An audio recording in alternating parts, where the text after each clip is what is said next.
Okay, so we're gonna get started here. My name is Obenauf, and I'm the editorial director at $2 Radio, which is a press that I founded with my wife Eliza 15 years ago.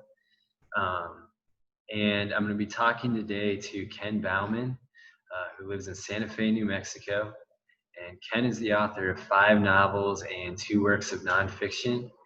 And for 10 years, he acted in film and TV. And for 10 years, Ken ran Sator Press, a small nonprofit publishing company. His latest project is a novel called A Task. And along with that, the task at hand is to have an hour-long conversation with each of the first 1,000 readers, which sounds like a lot of work. And I'm going to be talking to Ken today about the new novel project, but mostly we're going to be discussing his work at Sator Press. And as of late last fall, $2 Radio took over operations of Sator, and our commitment is really to seeing to it that the work of all of Sator's authors and all the work that and elbow grease that Ken has poured into it, that it continues to exist for a long time to come, for those readers who are searching for, subversive and surprising literature. And also through this transition, Ken has made it possible for us to offer a publishing prize under Sator's name, which will be called the Sator New Works Award. And it will be given to a writer who identifies as trans or non-binary for a book-length work of either fiction or nonfiction that will be the debut of that author. And we're going to talk more about that later too. And I just wanted to say too up front that there's going to be the opportunity for folks to ask questions to Ken. And the way that you do that is by typing into the Q&A feature. And I will sift through those and ask those to Ken at the end.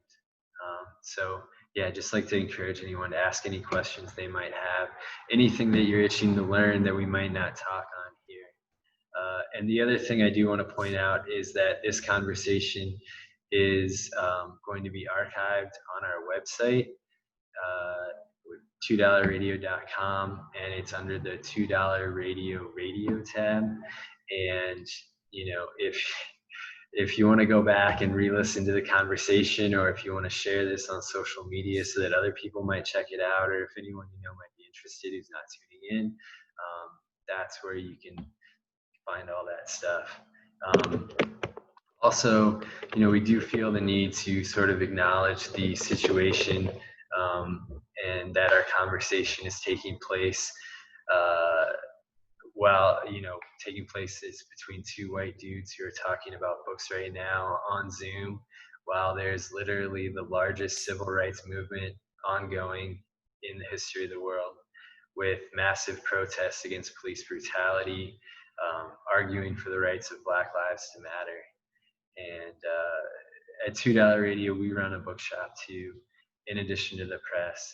And I can just say, from our vantage point, it's been really uplifting to see how folks are looking to literature during these distressing times, to voices like James Baldwin and Claudia Rankin and Hanif Abdurraqib, and to books like How to Be an Anti-Racist and White Fragility, and also So You Want to Talk About Race.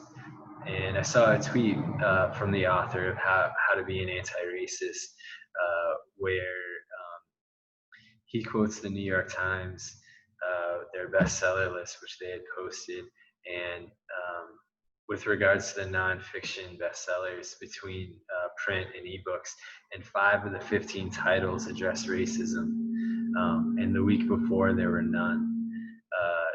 So I hope that what we're seeing is the transformative power of literature and storytelling during these periods of upheaval to provide empathy and perspective. And trying to lead to a question here. This is obviously a really tricky subject, and a very broad question for you could be, what do books mean to you, or what role do you see literature playing in the world right now? Yeah. Oh, I mean, it's a good question. I mean, I'm of two minds. My prejudice is always to cut towards action, like immediately. Like that's just I don't know why I'm reactive in that way, but I guess I am. Um, and it almost always bites me in the ass because, like you gotta educate yourself in order to act rightly. I mean, that's like a classic Fred Hampton thing. Like you gotta learn, because you gotta understand what you are working towards, what's been tried in the past, what's been shown to fail, and then how you want to orient your heart towards the work you're doing. And so I think that reading and reflecting on what you're reading can help you think about your heart, and more sort of outwardly practical, and in a more outwardly practical way can inform you about how you relate to your community and your neighbors. Um, I know that some of the biggest changes in my life ideologically have been motivated by reading and by discussing books with other people and studying them and taking them really seriously and being surprised by them, and being frankly like confronted by them. Because I think that if you let the voice of an author really speak to you and whisper in your ear, um, it's an intimate experience, and you can feel as challenged as you would be if you were, being spoken to sincerely by a loved one. Um, so I think taking literature seriously is important. But I mean, that said, the other part of my mind right now is I just really admire the hell out of and am frankly in awe of the people who are risking their lives right now to protest. I mean, they're risking their lives in multiple domains. They're risking their lives because they're confronting police who are indiscriminately uh, maiming and hurting and killing folks. They're risking their lives because they're confronting uh, KKK members and white supremacists trying to mow down crowds with cars and shoot folks. But they're also protesting and gathering in massive, amazing gatherings with other people in the time of this unprecedented pandemic. But I think that risk is just so admirable, and those are bodies occupying space, people risking their lives by walking down the street, by confronting police, and so that sort of physicality I think is super important too. But I come back to that Fred Hampton thing all the time, and I have to remind myself that while it's important to just act, that can lead you into reactionary patterns, and really to sort of ground your thinking and ground your action in traditions of thought and practices of the past, you got to read, and I'm trying to do that myself. I think right now a big important thing to do if you're white, I mean, to be honest, if you just are a resident, if you just live in this country, a big important thing to do is learn about abolitionist traditions, be it the abolitionists who advocated for abolishing chattel slavery or abolishing police and prisons. And I can do that in Santa Fe, New Mexico. I don't really know anybody who's working to or has been working to abolish the police. That's, at least locally, that's sort of a new effort. But by way of reading, I can look at abolitionist literature and see again that tradition of thought, the sort of ideological frames that people have been constructing for hundreds of years in this country, and the new developments that are emerging in these lines of thinking. So yeah, it's reading's important. Reading's important, but we also I am so in awe of the people who are gathering and organizing themselves in space right now. Right, absolutely. Yeah. It does seem like that time to acquire information and research things is going to be especially important in maybe in this period coming up, where it's like, my entire life I've never imagined what the our society could look like without armed cops. Yeah. So Yeah. Yeah. And I mean, and this is something I harp on all the time. I've written about it before. I'm writing about it currently. I don't know what I'm writing that will see the light of day, but um, I wrote something just recently, threw it on my website because that's the only place I really publish short pieces anymore. Just sort of about 3 interactions I've had with cops that I've found emblematic, and emblematic of the logic of the institution of the police. And I think that if you believe that that our culture is in some sense a culture of death, right? That it's organized according to principles that degrade and devalue life for the sake of profit, which I believe thoroughly. Then I think you also have to admit that our imaginations have been attacked for hundreds of years, and that really, in order to live well with one another, we have to resist those attacks. And in order to resist those attacks, we gotta think about our language. We gotta think about what is thinkable. And as you said, like, yeah, it is new to me, which I think is horribly sad, to imagine a society in which armed police aren't a thing.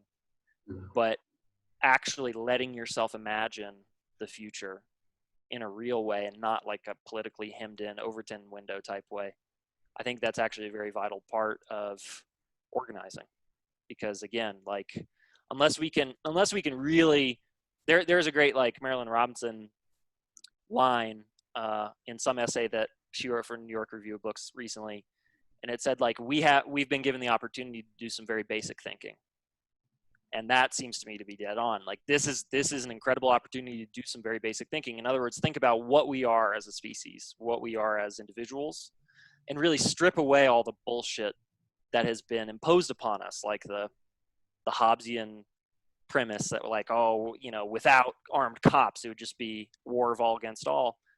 These are things that are just patently and so demonstrably not true. But it really takes a moment of crisis to strip away that sort of brainwashing. But here we are in the moment of crisis, which is unfortunate.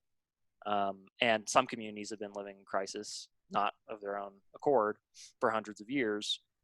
And I think that, yeah, just recognizing that we have an opportunity to do some basic thinking is important. it is inspiring to imagine what could come next. Yeah, so thank you for all your thoughts on that. Yeah.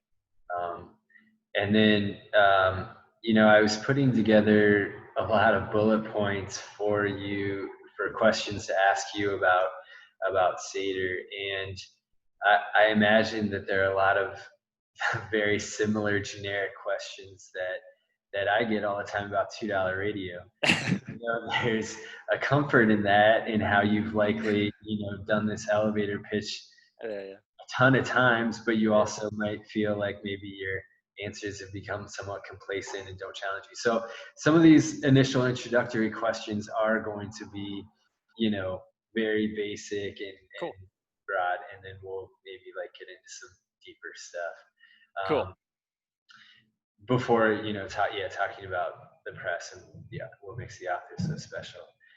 So and that was how I originally heard of Satyr, was through several of your authors, and you published Mark Luth, and I apologize if I'm mispronouncing any names here, but Mark Luth, who I remember, he was published by Dennis Cooper's really excellent imprint at Akashic, Little House in the Bowery. I recognize your name and several others from being an avid reader of HTML Giant, which I still miss, and Blake Butler and Christopher Higgs. Could you just talk about the origins of the press and why you felt there was this opportunity for the book, for your author's books to exist in the world, and also ideally where the name comes from too? Yeah, sure. I like the preface about, like the roteness of answering some of these questions. Yeah, it takes a fellow publisher to know that. Yeah. I'll try to answer them in a not polished way, like in a very honest way. Okay, so So I was, yeah, reading and writing online with a bunch of people who I considered like a small, weird community. HTML giant, we were writing for similar sites. We were reading each other's work frequently. And in that work, much of which sort of predated HTML giant, it was just like we all had blogger blogs and we were kind of writing and submitting our writing around and bemoaning when we got rejected, but then also trying to really push the envelope stylistically, aesthetically, whatever. I got to know some folks, and I got to know Blake Butler, who I now consider a brother, and we decided that we wanted to start publishing a literary journal, because we both started and ran our own little literary journals online. I had one called No Posit, and Blake had one called Lamination Colony. And at the time, I was working as an actor in LA, and I landed a gig that was paying me crazily well. So I had excess income, and I was like, well, how do I take this money from Disney, the corporation that employed me, and sort of channel it into what I found to be like the dark arts, like something actually subversive and good. And so we started publishing this literary journal called No Colony, and it was paperback print literary journal. You've got some copies now that you generously are going to distribute to folks who are curious about it. And we did that for a while, and so we got kind of a hang of what it was like to actually design a book object, and I got into that a lot. I really enjoyed it. And then Blake emailed me a manuscript called the Complete Works of Marvin K. Mooney by this guy Chris Higgs, who I didn't really know of, and I just read the manuscript. I read the PDF, and I fell in love with it, and thought, okay, like I've got the money, I've got the time, I sort of have some of the skills. So let me just email Chris and just offer to give him some money and publish his book. And I didn't really know, I knew nothing about running a publishing company in any sort of big way or like a structural way. It was all just like, okay, here's like, $600 that Blake and I kind of scraped together. And then we published a couple hundred copies of the paperback literary journal and mailed them to friends and had a PayPal account. That was about it. But then I realized, like, okay, I want to do this formally. That means I want to make it a nonprofit, because I never plan to make money on it, nor do I intend to. So then I emailed him that and said, can I pay you this much money and publish like maybe this many copies of your book? And bear with me, I'm kind of new. And he said, yeah. And then from there, I just love the process of working with authors editorially and then also from a production standpoint so much. I love designing books so much. I loved getting them out to people. I sort of loved some aspects of marketing them, telling people about them, hinting about them, talking them up, that I just kept doing it. And I just kept doing it and just kept, like lighting money on fire doing it. And it was great. It was like an amazing 10 years. You don't get rich publishing? Yeah, it turns out you don't get rich publishing. When I was publishing, a couple books sold a lot of copies, and that was great. But bookmaking, I just don't really, I don't know. It was never about money for me. Money was just the thing that let me publish more books and pay authors better. That was it. And so money was incidental. I never paid myself. Still haven't. I mean, I need to close the accounts still, like close the bank accounts, and like there's like some money left. I'm like, I'll probably just cut a check to myself and like donate it somewhere. But yeah, I never paid myself and still don't intend to until it's all legally and formally dead. Yeah.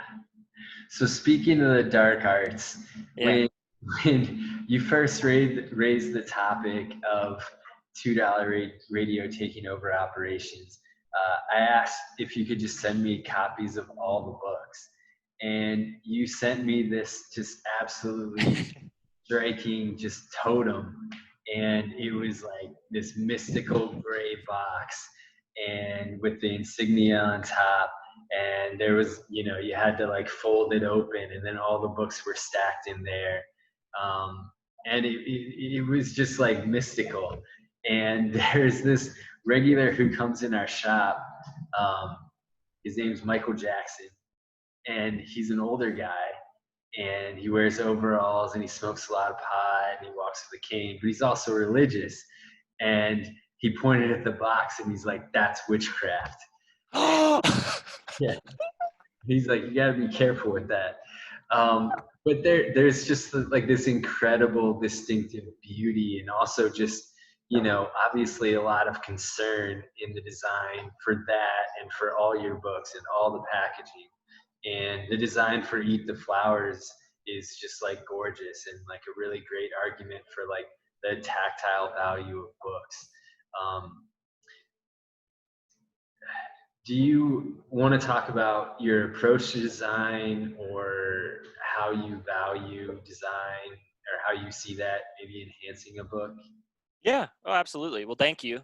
That's very kind. I'm glad that you think that way. I mean, one of the primary reasons why I thought that y'all would do right by Satyr's work was, you obviously have a similar approach to aesthetics. You want stylistically unified books that still are distinctive to their author's works, and it's a hard thing to pull off. And I think y'all have been doing it since the beginning. So I'm just trying to keep up, or I was just trying to keep up.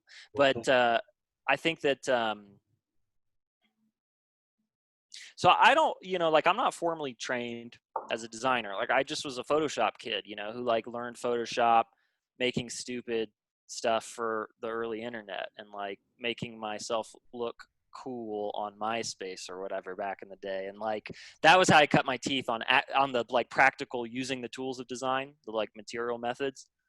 And then I just, I've always been kind of a book fetishist since I was a kid, just collecting, like finding multiple editions of one book that I love, or finding multiple translations and comparing the covers. And just like, I've always been kind of fascinated in the book as an object and the power that it can hold. And really, books as a kid, they open up my world in a major way, in a very life altering way. So I take them really seriously as objects. And, I think they can be as beautiful as anything else, deliberately made by people. So, but I don't really have a uniform approach. Like, I don't really have any like design principles. I just sort of have my sort of inchoate taste, which I don't even really know what it is. And then when I was designing books for Satyr, I would try to match my taste, or like my aesthetic sense, with what the author wanted. And primarily I wanted to just make something that the author wanted. But I only have my limited skill set, so I had my taste, which was probably like a feedback loop between my actual ability and my actual desire, right? It's like my abilities sort of hemmed in my desires for what I wanted the book to look like. And then the author would say, okay, I'm thinking about this, or I'm thinking about that. Or I would come up with a proposal and say, what about this? Like, should we shoot for something that looks like X, or Y? And we'd talk about it. And sometimes I would also just, think like, okay, I just see a cover, so I'm just going to send something to you and tell me if it seems on or off. And that was like the more intuitive work of it, which I love doing.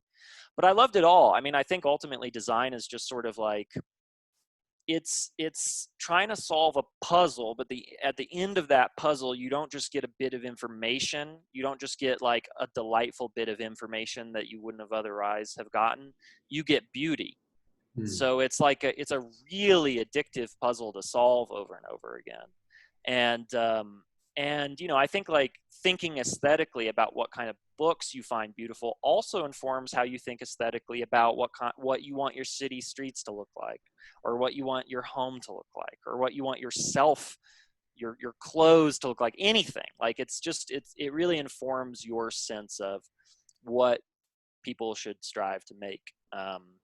But I mean, I would say typically I like stuff that's more minimal and stark, than I do maximalist. Although I think, I'm trying to be more charitable towards maximal aesthetics as I get older. And again, like, I think a lot of it was just defined by sort of my limited homegrown self-taught skills using like these kind of older programs. And yeah, like, constraints are great. Constraints breed a lot of creativity, and I think sometimes I got lucky in that respect. That's something I found too, where it's like if you're given like unlimited constraints, it's almost hard to kick off, to get started on something like that. But if you have a little more, like, if you have maybe a border, it can almost feel more liberating to work within that. Yeah. But then what was your approach like to a design for Eat the Flowers, where you're not able to have a conversation with an author and say like, how were you imagining your book to look like? And that is one that you wrote. Yeah. Yeah. So, okay. So that book was strange for me because, I was in a really horrible suicidal depression through much of that book, writing much of that book. So writing big pieces of that book, it literally just kept me alive because it gave me something to do that I thought like, okay, I have to stick around because I have to say this thing. I have to like put all these words in the right order that express this fundamental belief or feeling or suspicion that I have. So I better, like not die. So I, better stick around to say all this stuff. So writing the book was very charged in a way that writing other things has, other projects have not been so similarly existentially charged. And so I really, by the time I was designing the cover, I think I had basically come through the depression and was recovering pretty rapidly and felt, pretty healed. And so I felt pretty just open to what I saw. And I was looking at pieces of art online. I don't know how I found that Langdon Graves piece that's the cover artwork, but I found it and I just thought that's perfect. Like that is it just spoke directly to my aesthetic sensibilities of being minimal, mostly like black, white, gray tones, very fine, precise work, but also sort of like structurally monolithic and mysterious. Yeah. And I thought, okay, that like I just saw the image and I thought this is great. This image is perfect. And then for like the little embellishments, like the debossed name and title on the front cover, and the Margarita Haverman flowers on the spine, and the thing about like no barcode on the back, I just kept following my gut, and I thought this book was literally life-giving to me. So how can I design something that is as minimally capitalistic as possible in its just appearance, right? Like, and so that's why, it's kind of hard to see the name and the title on the front. You have to catch it in a certain light. That's why there's no barcode on the back, and it says on the back, give this book to whoever. You could pay what you want for it. Steal parts of it, I don't care. Steal, I mean, it's not even steal, just take and use parts of it. And so, yeah, I just, that was really, that book's design was informed by the beauty of that piece of artwork that I found. And then also I just kept trusting my gut, and I like the photograph at the end, the Noah Kalina photograph of the white poppy. I just thought like, that flower stands for a lot of things that I was thinking about at the time, represents them symbolically, and that photo is so beautiful. I just kept following my gut, and trying to say, how can I make something as beautiful as possible that also ultimately feels like very soft, right? And like about care and being cared for and deciding to choose to live. Well, also some of the authors that you've worked with, or several of them, have, like Eric Raymond, whose novel Confessions of a Dark Wood you published. He has a book coming out this year, I believe, with Tyrant Books. And you've published Mark Leidner, who also just had a book come out with Tyrant. I know, is it Johanna? Yep, Johanna Hedva's got a book coming out very soon that's beautiful. It's going to be a beautiful object too. I saw the cover and it's great. It's really nice. Nice. And so you mentioned how you originally got in touch with Christopher Higgs through Blake Butler. What was the process like in terms of finding these other projects to work on? Maybe with the exception of Maze of the Blue Medusa, which we'll talk about that separately. Yeah, gladly. So some of the books were solicited, like the Leidner book, the Aphorisms book. I had been, following his writing, reading his poems, and following his Twitter for a while, and eventually, and I'd like met him in person, I think, before, and eventually I just like sent him a DM on Twitter, I think, and was like, we should make a book. Like this is a book. Like you need to make a book of aphorisms. You're writing them all the time. We should just formalize them and present them in a really pretty way. And he worked so hard on it. We went back and forth on drafts for couple years, I think. So some books were solicited, others were just submitted, like Salt is for Curing by Sonia Vitomsky. That just came to my inbox.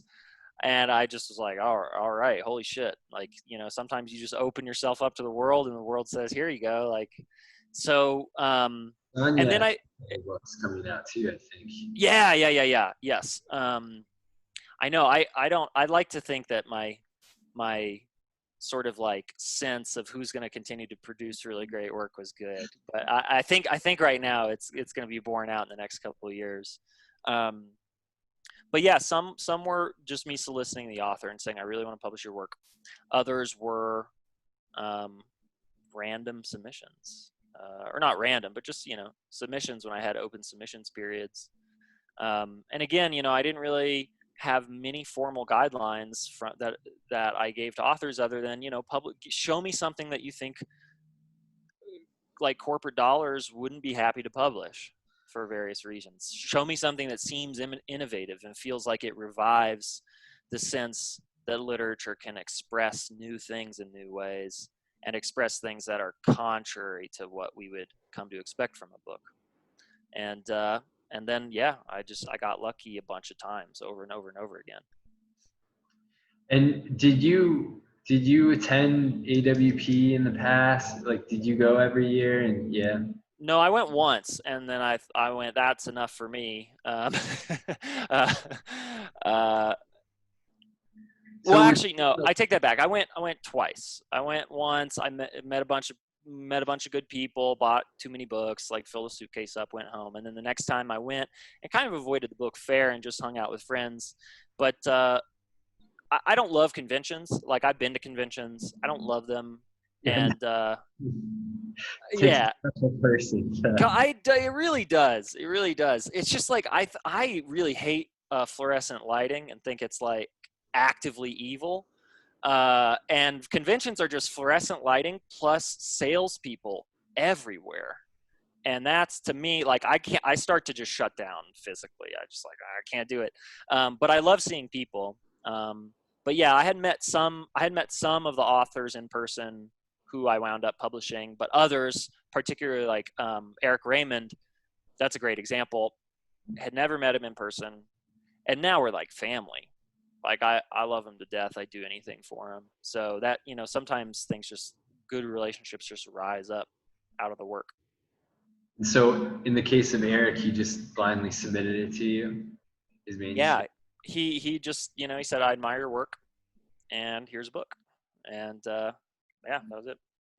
And that's one that I've been reading recently where, you know, I had thought with what I had read that, you know, everything was very dark and very serious.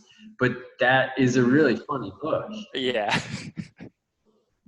Yeah, it is a really funny book. And that, I think that just shows, like, I don't really have a unified or sort of totalizing aesthetic. It just kind of goes where it goes. You know, I am the person who loves, like, I'm the person who takes really seriously and, like, invites yearly friends to come over and watch Showa. I am, on the other hand, the person who routinely watches Young Frankenstein. Like, so there's just, you know, you got to balance it out. Or at least I need to, or I just find myself doing it. But yeah, that is a really funny book. I mean, I think that's a really still incredibly adequate satire. Like, it captures the present in really uncanny ways. Yeah, it reminded me a lot of Sam Lipsyte or someone like Carson Mell that I like a lot too. Yeah, absolutely. So then you've published a game book. Yeah. That people are just rabid for. And that's called Maze of the Blue Medusa. Uh-huh. And, you know, with everything else being literary fiction, this is sort of like the outlier. Yeah. How did that come about, and how did you see that fitting into the work that you were doing with Satyr? Yeah. So that came about because years and years ago, I hunted down Zach Smith and was like, I love your painted work. And I knew he was doing stuff in the game space. in like tabletop RPGs, and I play D&D and played D&D a bunch and love it, and just solicited him, said, do you have anything that we could work together on? And so he said, yeah, I have this thing. I did art and some text, and then Patrick Stewart, another game writer who I loved, he did the majority of the text, and it needs to be designed really well. And so we together set all these really ambitious goals for what a game book could and should do. And we set out to solve a bunch of problems that we thought other tabletop role-playing game books just exemplified. Like, they're really wordy because the writers are paid by word count. So there's just so much filler in tabletop role-playing game books. And they're also not designed really to be used, which is so stupid because they're a tool that you use to have fun with other people. So they should be designed in that sense, that they should be maximally easy to access different parts of the book. There should be repeat reminders of information that's important. There should be aspects of the book that are sort of modular so that you get a little bit of information. If you're like, oh shit, I need to just look something up really quick, there should be a way to find it, but then there should be more in-depth stuff that you can read in a literary sense. So the Zach and Patrick and myself and the designer Anton all worked so hard that like I wound up in the hospital with ulcers. It was so intense. It was such a demanding project, and we released it, and it sold immensely well. People are crazy about it. A lot of people have used it to have a lot of fun with their friends, and it won awards and blah, blah, blah. It did well. And then my relationship to Zach became very different. I learned about allegations that some folks had made about his behavior, and those allegations matched some aspects of his personality as I judged it at the time. And that was really shocking. It was hard. It was a hard time to just sort of witness, to really like take seriously the fact that he had put a lot of people through a lot of pain. And so, I didn't know what to do at the time, just sort of professionally, but also more just importantly, ethically. Like as an individual, it's like, okay, I brought this book into this world, and now people are seeing the name Zach Smith or Zach Sabbath, and like that harms them. And I made some private decisions financially about a lot of the money from that book, where that would go. And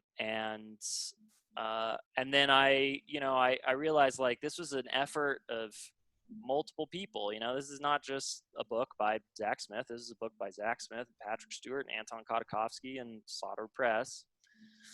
And I wanted Patrick and Anton to not be sort of like punitively treated for one person's behavior.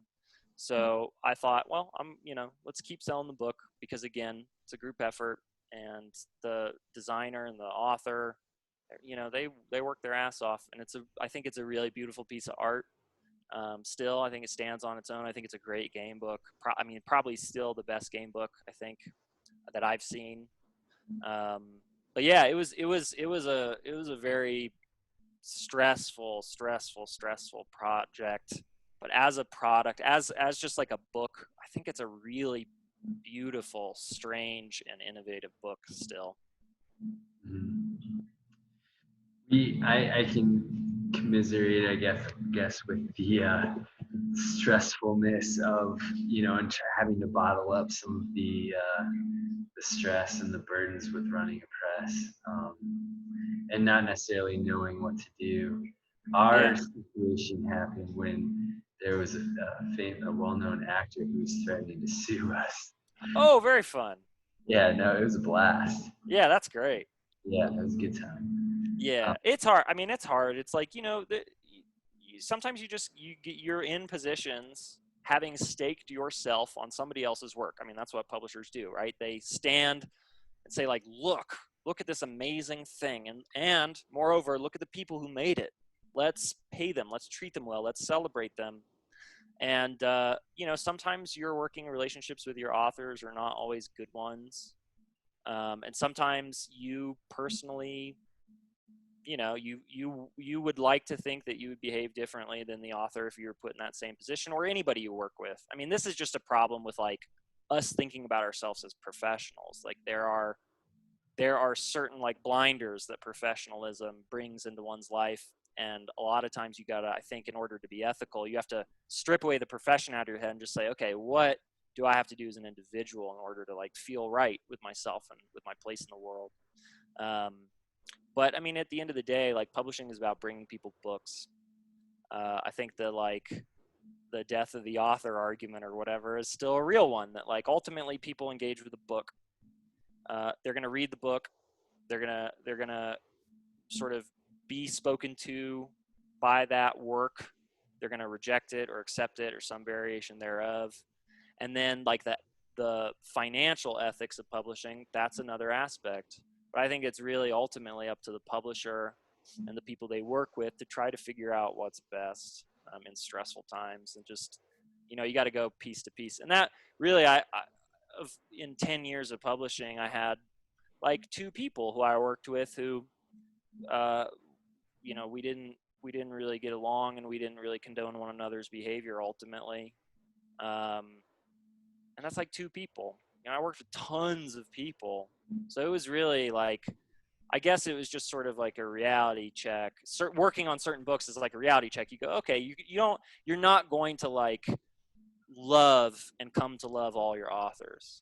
And in my case, like I loved and came to love like almost all of my authors. And that's amazing. Like I got so many good new friends out of the project of Sator Press. I mean, you can hear that too, where you're talking about, you know, writers you've published who've become like brothers to you or family and everything like that. So with that in mind, what brought you to the point where you felt like, okay, enough is enough. I'm done working on this project. That was really just God, what was it? I mean, okay, so I mean, yeah, because it's like hard to it's hard to like identify like one thing. But I remember early on I met with this guy Richard Nash, who was in publishing. He worked in publishing for a while, and I met with him and I said, Richard, I'm like, I've started this publishing company and I want to just learn. Like, so in your experience as an independent publisher, just tell me things. Tell me things. What should I look out for? And he said, you know, stop publishing other people's books. Like, stop running your publishing company when the parties stop being fun. and I did. I like got to a point where the parties stopped being fun.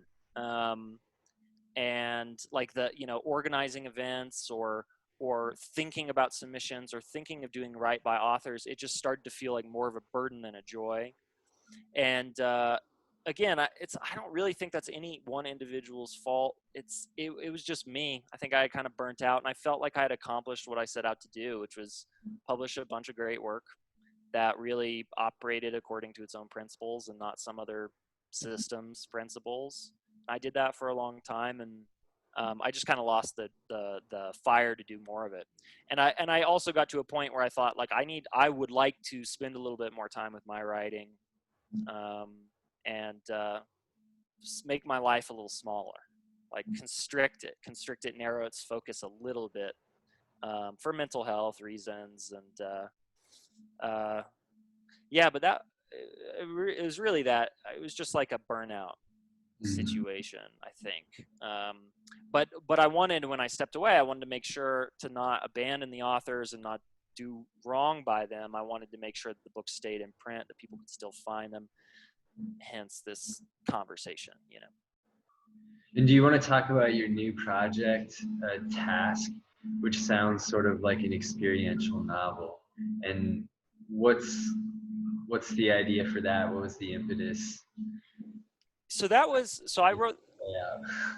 Yeah, it's you were right to laugh earlier, I think, about it being a lot of work, because it's gonna be. And I love pain, so I love doing a lot of work. But I wrote this book over the course of 6 years, and I took it very seriously. And you know, it's about a lot of stuff that I've thought about a lot and had to overcome.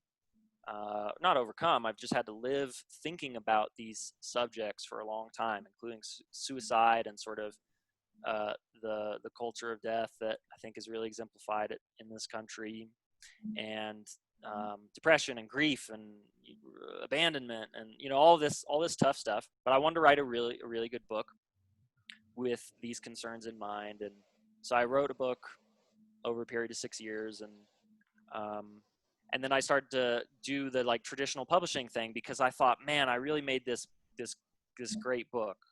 It's like the best thing I've done, and I take it really seriously. I want as many people to read it as possible, because I think it says important things about our present moment and the future.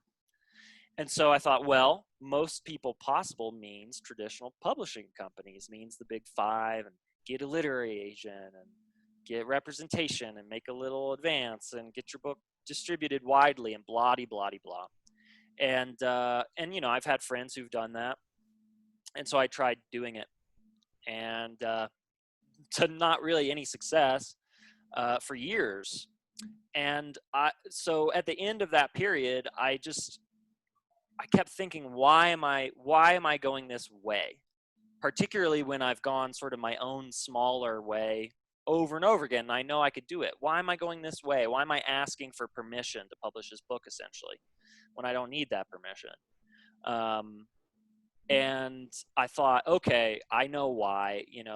I was operating under the premise that it was like a quantity over quality issue. I thought, oh, maximal amount of readers, thus most effect in the world. And I went, no. Like, I realized finally that what I want this book to do is actually form relationships. I want people to relate to themselves and to others in a more meaningful way after reading the book. And so I thought, well, let me just use the book as an excuse, essentially, right, to form relationships with my readers, and relationships that aren't bullshit, that are actually real, based on sincere, searching conversations, and patient listening, trying to understand the other person.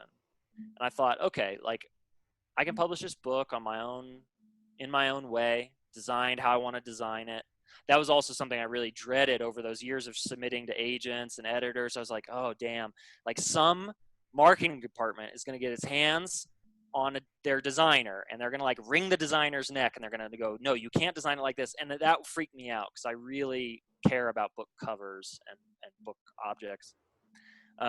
So yeah, I decided to just do a Kickstarter, ask for a little bit of money. The money would, require to print up some copies, and then pledge to have those 1,000 conversations, and hopefully the goodness of the work plus that connection with the readers will lead to something meaningful and substantive in the reader's life, as opposed to just they get a book, they read it, maybe they go to a book signing or something, and they shake hands with the author and chat for 5 minutes, and it's done. I think that it touches on something that I've been thinking a lot about the last 3 to 4 years, which is sort of like this idea of literature as an experience. And as a publisher, you can kind of feel like you're spinning your wheels a bit, as though you put all this time and energy onto a book and you shove it out into the world. And the authors might go on tour and have those direct interactions with authors, with booksellers, but as the publisher, you can feel a little bit at arm's length from those conversations that the book's inspiring with readers. Yeah. And it's part of what inspired us to open this bookshop. We also put on this 4-day music and literature event that we call Flyover. And in your 10 years experience as a publisher, what do you think the role of a publisher is? Yeah, okay, that's a good question. So let me not be pat about it, I guess. Let me think about it for a second.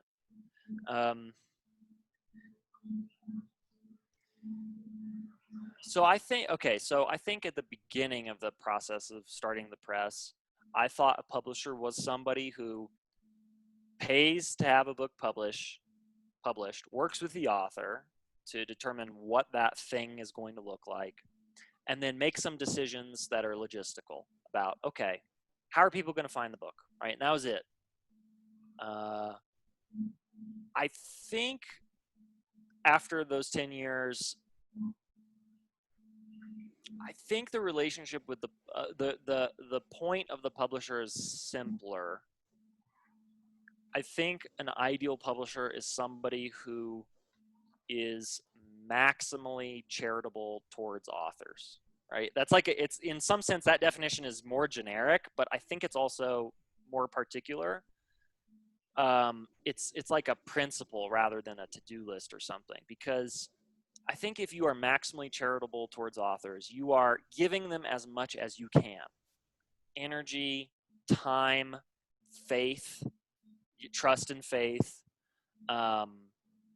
You are trying to embody their dreams about their work. And that was really the thing that I tried to do with Sator, was say, when I told an author I would love to publish your book, typically I would like write them a long letter or like an email and say, like, here's what I think the book's doing, here's what I love about it, here's how I might describe it to other people. Am I right? Like, do I have a good sense of what your book is up to?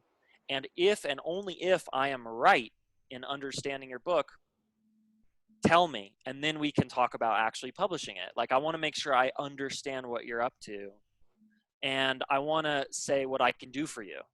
And near the end of the Sator Press run, you know, I would tell authors, like, look, I'm going to help you make the exact book you want to see. Like, just dream up the object and we'll make the object. And I'm going to make sure that you have copies to give to your friends, to sell independently, to do whatever you want. And I'm going to make sure that if you tell me you need it in XYZ bookstore, I'm going to try my damnedest to get it there. And I'm going to make sure it's accessible online for people who stumble onto it. But I'm not going to, but like, I gave up all the marketing, like sort of the like hype beast aspect of publisher, because I wasn't good at it. And I didn't, you know, I wasn't good at it. I didn't have the network for it.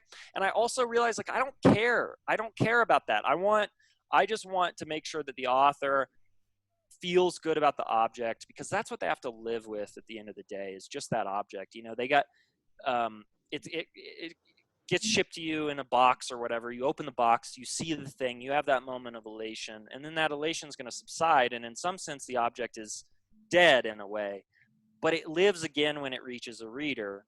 So as long as the author feels maximally confident about the object and about how they've been treated and how they've been trusted by their publisher, I think the publisher's done a good job, you know. And if I had my druthers, I'd have $1 billion, and every author I would have published would be a millionaire, you know. Just like, here, take all the money, be materially comfortable for the rest of your life, because you deserve it. Like, we all deserve comfort and material dignity. And, you know, in our culture, we don't really reward authors and artists well. We don't want them to be comfortable, because we have some premise about discomfort breeding creative excellence or something, which is really stupid.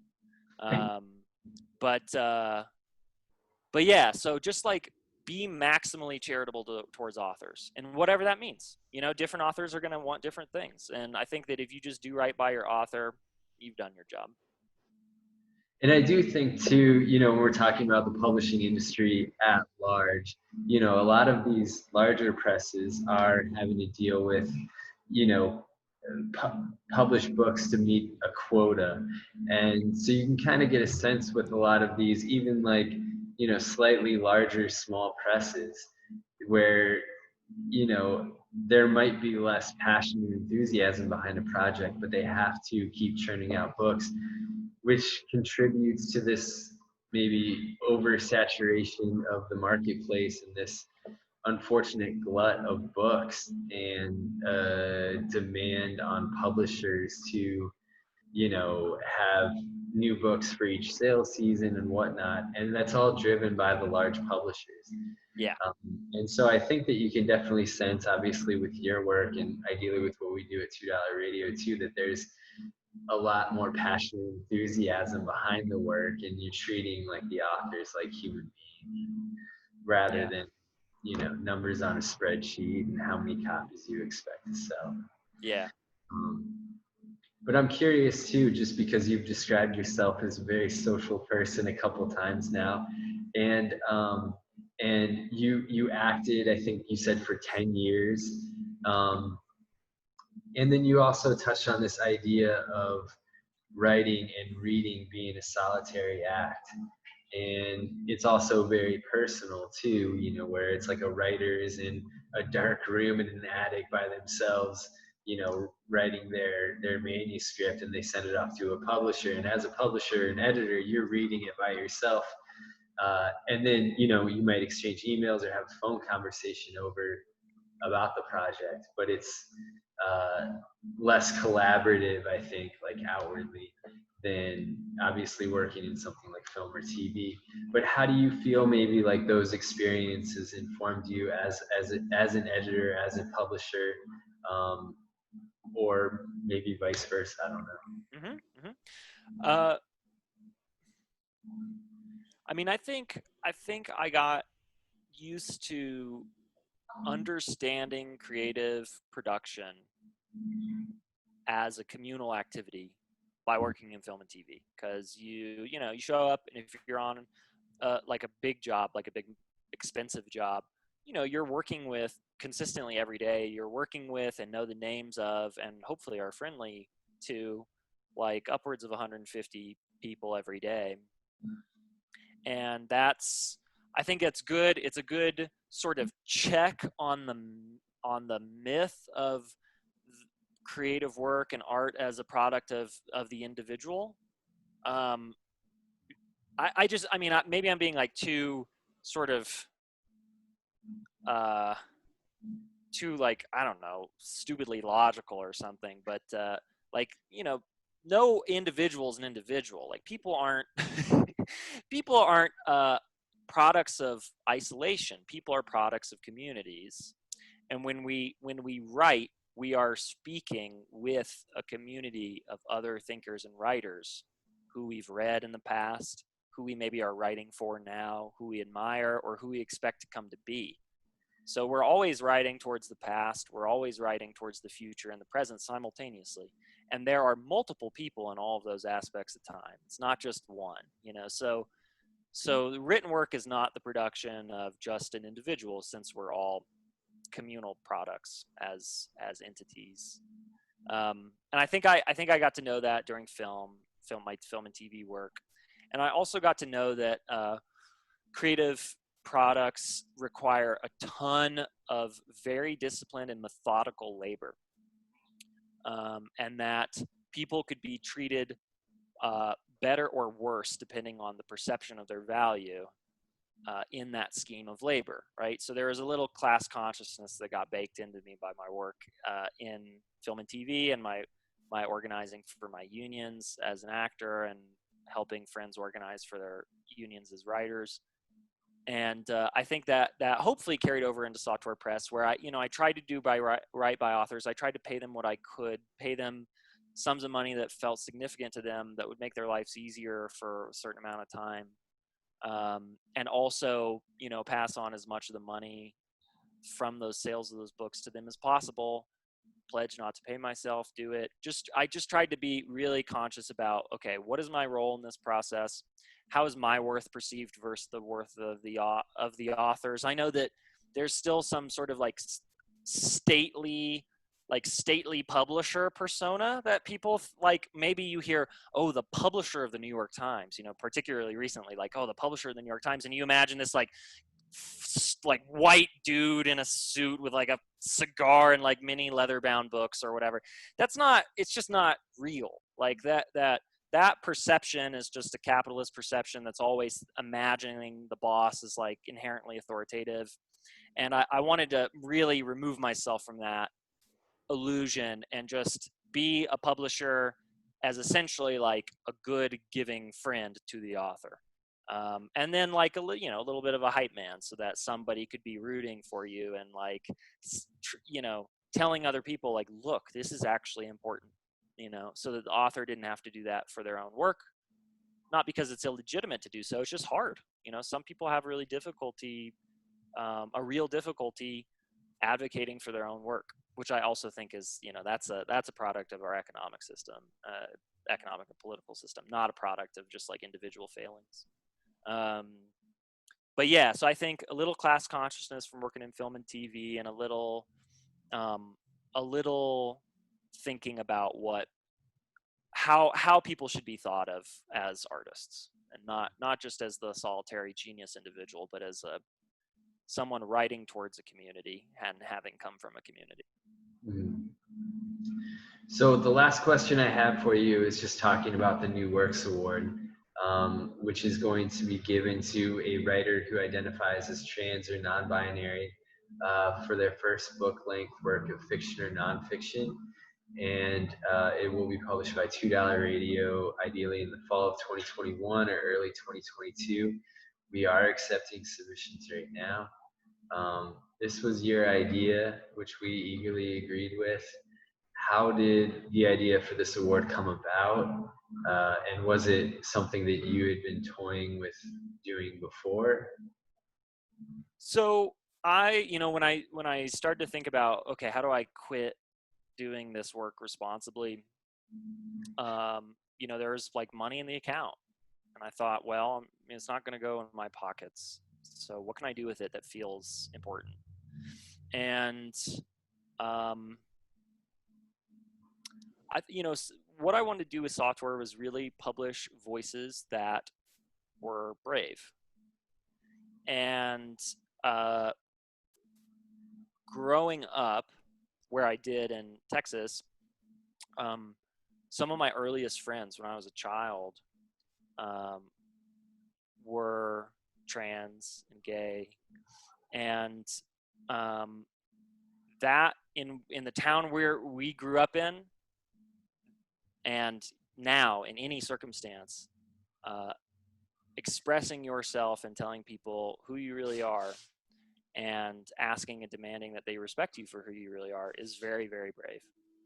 And so I just thought, okay, I want to publish new work from brave authors, and I guarantee you that work is going to be very insightful and very perceptive and very generative and inspiring for other authors.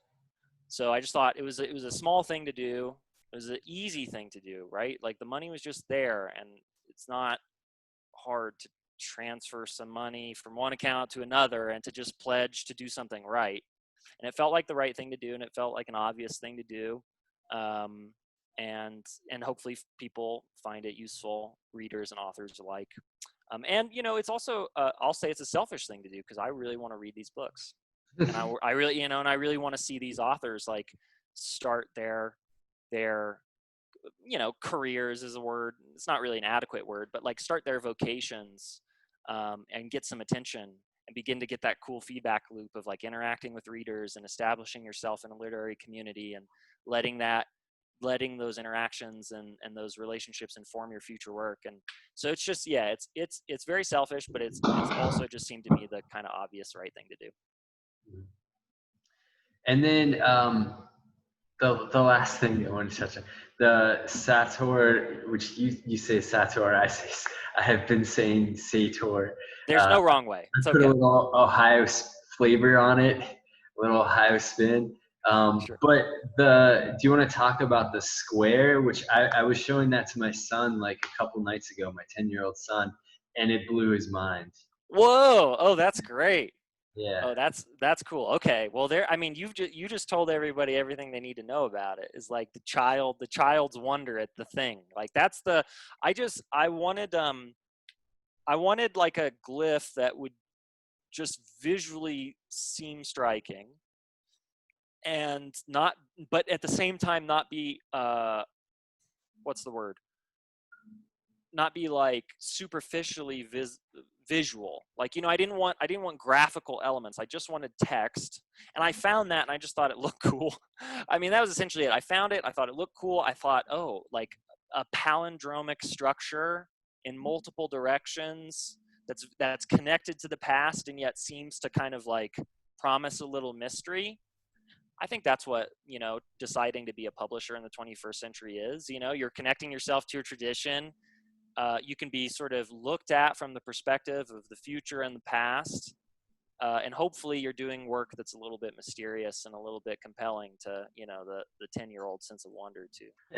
It does give it that mysterious and compelling atmosphere. Yeah, witchcraft, as your patron says, I suppose.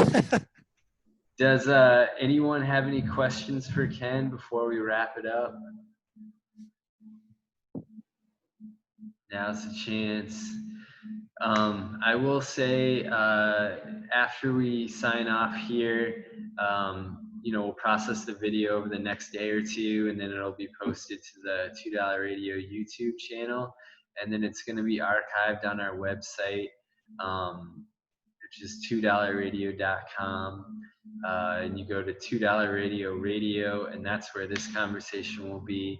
If you go to our website and click under the books tab, there's a whole, the Sator list is available there for you to check out all those. We've enjoyed selling them in our bookstore too. I think I mentioned this when we were initially starting out too, where, like we hadn't made any kind of like public statement yet.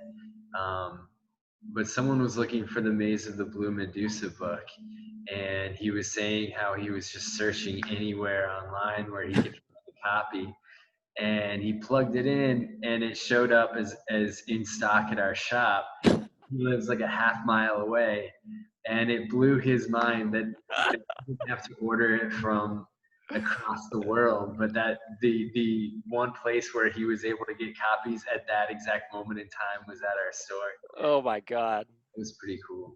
No, that's great. I mean, I think that's what really kind of inhabiting this like independent and small literary community does. It like it puts you in a place over and over again where you're really struck by the like luck and good fortune of, yeah, like maybe down the block the independent publisher has that exact thing you're looking for, and it's you can go into the store and you can actually form a real relationship with the person who runs it. And I think that that's just emblematic of small and independent literary activity in general. It's about relationships, and it's about those good happy accidents.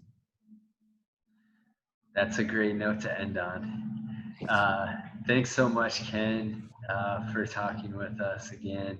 Yeah, It's been thank you. a joy to interact with you over the last year and a half, and I hope we'll continue to stay in touch and work closely together and whatnot. Yeah, we'll make sure of it for Do you sure. want to Thank you plug so a much. website for your novel? Oh, sure. Yeah, I'll just say if people are curious, you can just go to kenbaumann.com. It's BAUMANN.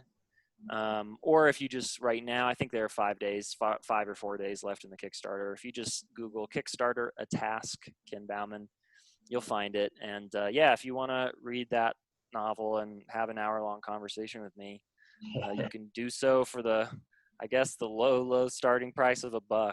So, but yeah, I'm excited. I'm excited to do that and to get this book in the world. So, thanks for your curiosity. If you do wind up doing any of that Googling, folks. Well, stay safe, everyone. Take care. We'll talk to you soon. Cool. Thank